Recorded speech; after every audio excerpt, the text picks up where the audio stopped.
Bonjour Monsieur Dupont, vous êtes le président d'un groupe automobile et vous venez à l'antenne de Automoto Radio pour nous présenter un concept encore peu développé en France, la voiture électrique.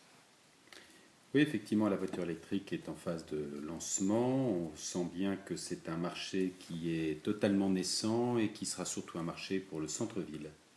Mais si on regarde le prix de la C0 de Citroën, donc qui s'élève à 33 350 euros, peut-on dire que le prix est un frein au développement de ce marché? Le prix est une question de fond parce que quand on achète une voiture, on achète l'équipement, mais on n'achète pas le carburant de la voiture. Or, dans une voiture électrique, on achète à la fois la voiture et son carburant. Et c'est pour ça que le prix est plus élevé. C'est pour ça que des constructeurs se posent des questions pour louer les batteries plutôt que de les acheter au moment de l'achat du véhicule.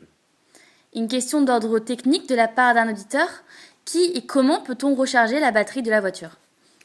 Alors le chargement, il peut être divers. Bien entendu, vous avez, quand vous achetez votre véhicule, un câble avec une prise qui vous permet de le recharger chez vous.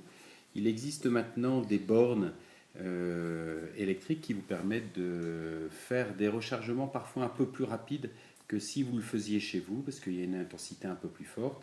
Il existe même dans certains pays la possibilité de faire un changement de batterie, c'est-à-dire laisser la batterie à partir du moment où, bien entendu, elle est louée, mais vous laissez la batterie vide et vous récupérez une batterie chargée.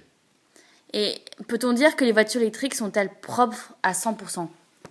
Alors ça, c'est une grande question parce que, bien entendu, elles ne développent pas de CO2 quand elles roulent, mais la fabrication du véhicule, comme tout autre véhicule, de toute façon a une certaine pollution et ce qu'il faut intégrer toujours dans la propreté d'un véhicule, c'est sa fabrication et sa destruction.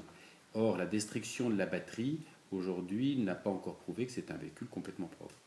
D'accord, merci beaucoup. Au revoir monsieur.